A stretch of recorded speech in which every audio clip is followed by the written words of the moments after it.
Welcome to Radiant competition classes. आज हम लोग देखेंगे बिहार शिक्षक भर्ती परीक्षा स्पेशल टॉप 10 इकोनॉमिक्स के सवाल, यानी कि 10 अर्थशास्त्र के सवाल देखेंगे जो परीक्षा में पूछे जाने की प्रबल संभावना है और यहाँ से बाहर बिल्कुल नहीं जाएगा। इसी टाइप का प्रश्न पूछेगा दोस्तों। और इसका पीडीएफ आपको यदि प्राप्त करना हो, यदि आप मेरे नियमित श्रोता हैं तो आपको पता होगा कि हमारा टेलीग्राम चैनल है, वहाँ पर आप इसका पीडीएफ प्राप्त कर प्रिंट ले सकते हैं और प्रैक्टिस कर सकते हैं। तो चलिए दोस्तों स्टार्ट करते हैं। आज का पहला सवाल है ये 1 नंबर, नई आर्थिक नीति कब शुरू की गई थी? नई आर्थिक नीति यानी कि जिसको हम लोग बोलते हैं न्यू इकोनॉमिक पॉलिसी। आपको पता होगा कि नई आर्थिक नीति में क्या हुआ था। उदारीकरण, निजीकरण और वैश्वीकरण पर चर्चा की गई थी, यानी लिबरलाइजेशन, प्राइवेटाइजेशन और ग्लोबलाइजेशन। ये 3 बातें जिसको हम लोग न्यू नेप के नाम से जानते हैं, यानी कि NEP, न्यू इकोनॉमिक पॉलिसी।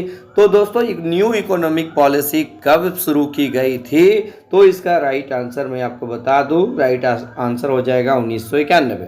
यानी नई आर्थिक नीति कब शुरू की गई थी? 1991। NEP कब शुरू की गई थी? 1991।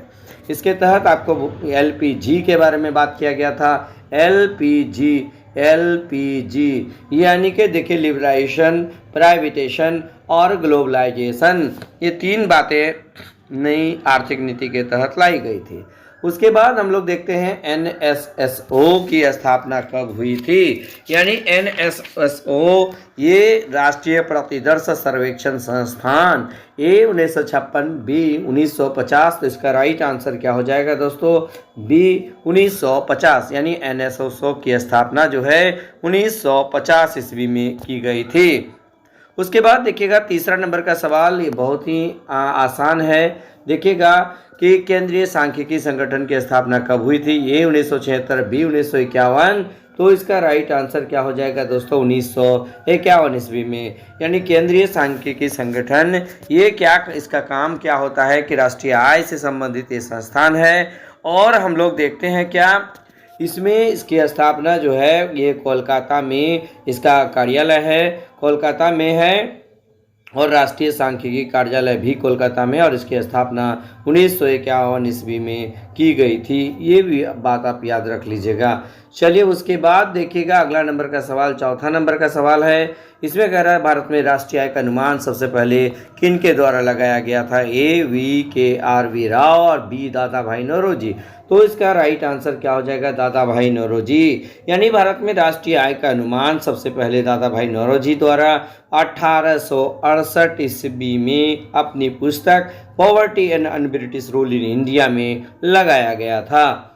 उसके बाद हम लोग देखते हैं 5 नंबर का सवाल। उन्होंने 1900 वर्ष, ये देखिएगा ये गलत लिख दिया गया, उन्होंने नहीं होगा, ये वर्ष 1931-32 में सबसे पहले वैज्ञानिक आधार पर राष्ट्रीय आय का आकलन किसने किया था? A दादा भाई नौरोजी, बी नंबर है VKRV राव। तो इसका राइट आंसर होगा VKRV राव। इसके बारे में भी थोड़ा सा डिटेल से आप लोग देख लीजिएगा। वर्ष 1931-32 में VKRV राव ने सबसे पहले वैज्ञानिक आधार पर राष्ट्रीय आय का आकलन किया था।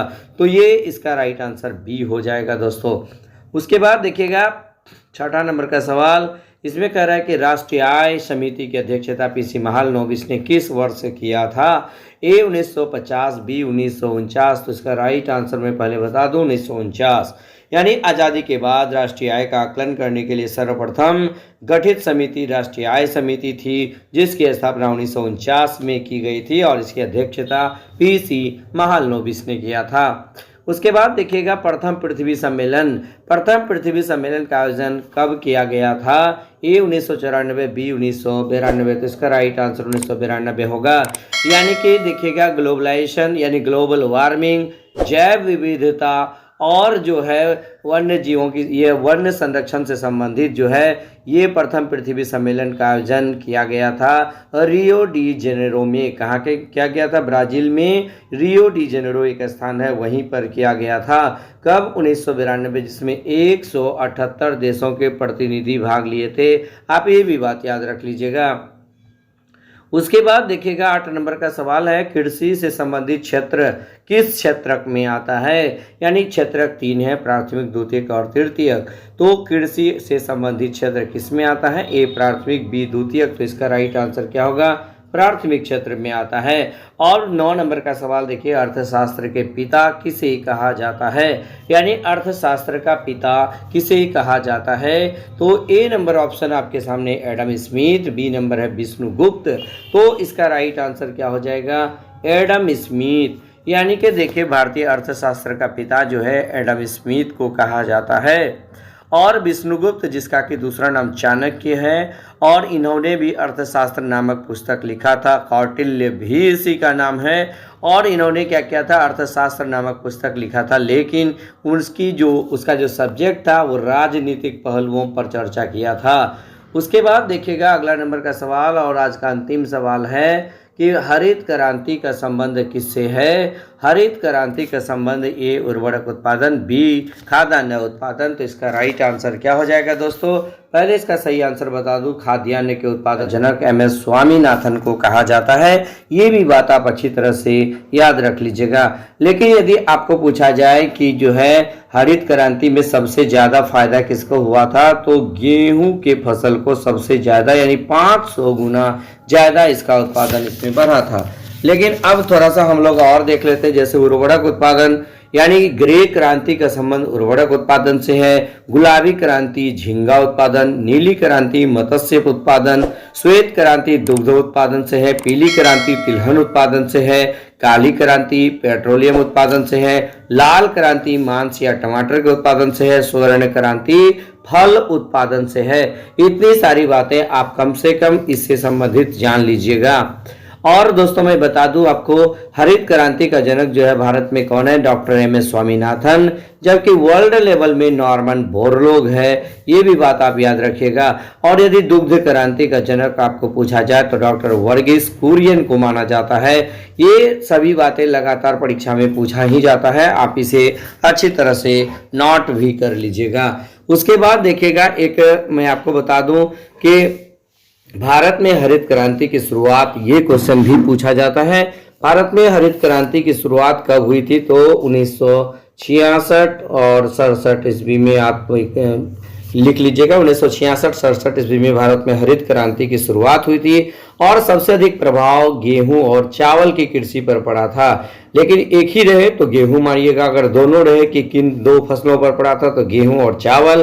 भारत में जो हरित क्रांति का प्रारंभ है पंजाब, हरियाणा और पश्चिमी उत्तर प्रदेश में सर्वाधिक सफल रही थी। आपको ये प्रश्न भी रह सकता है कि भारत में हरित क्रांति सबसे ज्यादा सफल कहाँ पे रहा था? तो ये पंजाब, हरियाणा और पश्चिमी उत्तर प्रदेश में रहा था दोस्तों। तो और एक चीज मैं और बता दूं आपको कि सबसे पहले हरित क्रांति शब्द का प्रयोग किसने किया था? यानी इस शब्द का प्रयोग विलियम गॉड ने किया था। विलियम गॉड, यानी विलियम गॉड ने किया था। विलियम गॉड, ये जी इसको हिंदी में ही लिखिएगा, यानी विलियम गॉड। एक बार फिर से मैं लिख दे रहा हूँ, विलियम गॉड। विलियम गॉड ने सबसे पहले हरित शब्द का प्रयोग, हरित क्रांति शब्द का प्रयोग 1968 ईस्वी में किया था।